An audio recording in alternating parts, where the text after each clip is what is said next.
Christopher Froome qui n'a plus de vélo. Christopher Froome à pied.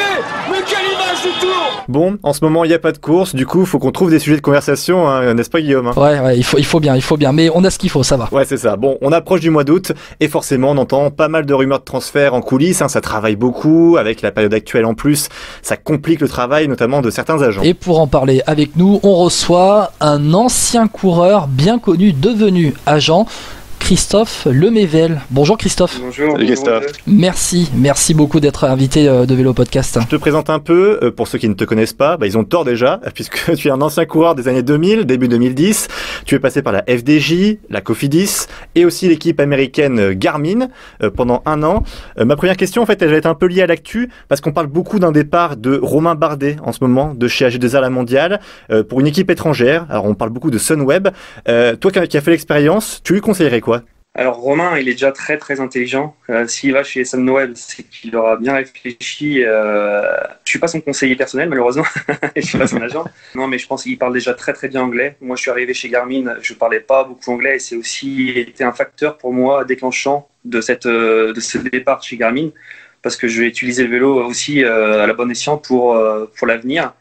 Et lui, il parle déjà anglais. Il faut juste voir autour de lui quel coéquipier il pourra avoir, parce que c'est quand même un coureur qui est là pour le classement. Donc voilà, je pense qu'il sait ce qu'il va faire s'il quitte bien sûr son équipe actuelle. L'adaptation, ça va. C'est vrai qu'il sort. Il n'a pas fait une autre équipe que G2R pour l'instant. Ça va lui faire sûrement un petit peu bizarre au début. Il aura plus ses petits copains français toujours qui vont être à côté de lui. Il va se retrouver sûrement avec des coureurs peut-être un petit peu plus mercenaires. Donc voilà, je pense que dans tous les cas, il va s'adapter.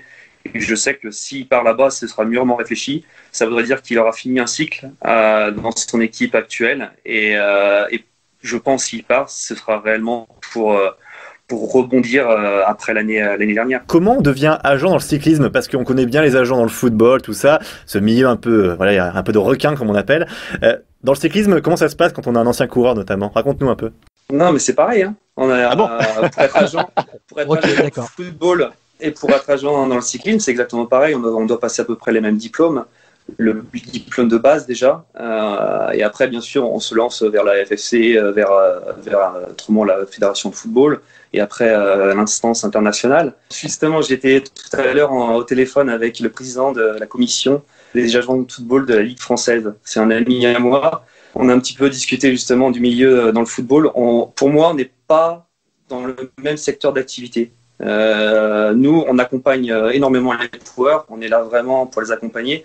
Les agents dans le football, on sait l'argent qui draine dans le football. Le cyclisme, franchement, pour l'instant, je trouve que les agents travaillent relativement correctement. On travaille différemment tous. Et justement, c'est ça aussi qui fait notre différence en tant qu'agent.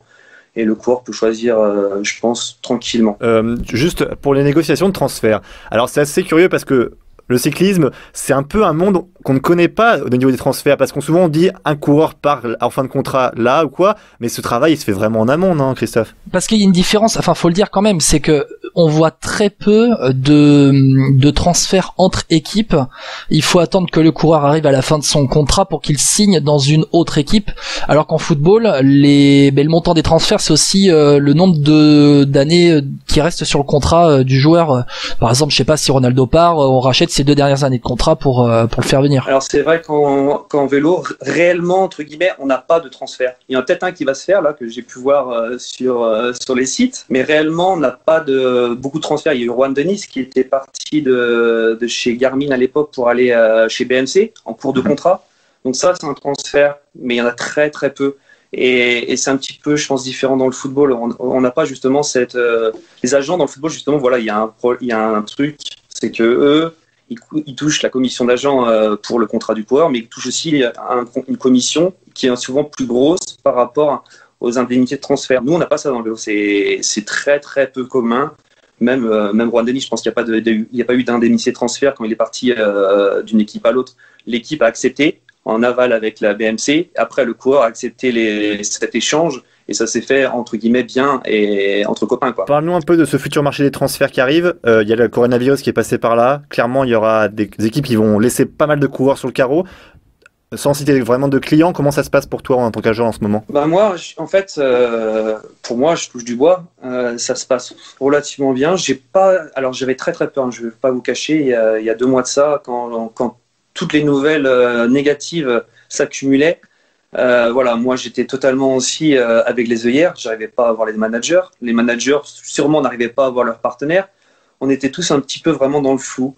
Finalement, maintenant, au jour d'aujourd'hui, je trouve réellement que c'est reparti comme d'habitude. Alors, est-ce que ça va changer mais en tout cas, voilà, pour l'instant, c'est reparti comme d'habitude. La clé de voûte a été le Tour de France aussi, il ne faut pas se le cacher. Le Tour de France, il a lieu et j'espère que, voilà, je touche du bois, voilà, c'est la clé de voûte de l'économie du cyclisme maintenant actuelle. Et là, on peut entendre des rumeurs par rapport à CCC, on sait qu'ils vont partir. On entend qu'il y a un rallye qui va arriver. On entend aussi avec Michel Scott, avec un sponsor qui vient mais qui vient pas.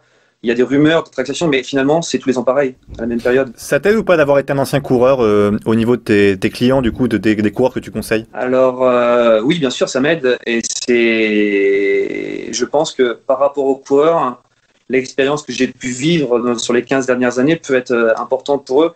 Il y a beaucoup de situations que je retrouve chez eux, que j'ai eues aussi. On parle beaucoup d'entraînement, on parle de récupération, moi je parle pas que finalement de contrat, d'argent, je suis vraiment dans l'accompagnement global du coureur. Il y a des coureurs qui sont que je trouvais un petit peu esselés au niveau d'entraînement, donc j'ai essayé de gérer ça. Il y a beaucoup de choses en fait qui rentrent en compte. C'est une relation humaine qui doit se créer. Et comment tu conseilles tes coureurs alors? Est-ce que tu utilises ta propre expérience pour parler de tes erreurs? Je suis arrivé dans le milieu professionnel, j'ai personne qui me suivait, donc j'ai fait tout seul et finalement j'ai oublié que c'était un milieu professionnel à la fin. Et j'ai pas de plan de carrière. J'étais très bien dans une équipe, mais au final, quand je suis parti de cette équipe-là, on m'a fait comprendre au Groupama FDJ, avant c'était FDJ, que je pouvais être un coureur sur des grands tours, sur des courses à étapes. Et au final, ils m'ont repris à 29 ans, et c'est à partir des 29 ans que j'ai commencé réellement à prendre un petit peu d'ampleur par rapport aux résultats, par rapport à tout ce que je peux faire. Et je pense que si j'avais eu quelqu'un pour me guider à l'époque, peut-être j'aurais pas perdu autant de temps par rapport à ma carrière, quoi. C'est ta plus belle année, je crois, c'est 2009 si j'ai pas de bêtises, quand tu fais 10e partout, 10e du Paris-Nice, 10e du Dauphiné et 9e au Tour de France, c'est ça, hein? C'est ça, et pourtant quand je suis arrivé à la FDJ, je savais pas exactement ce que j'étais. Je savais pas que j'étais un grimpeur.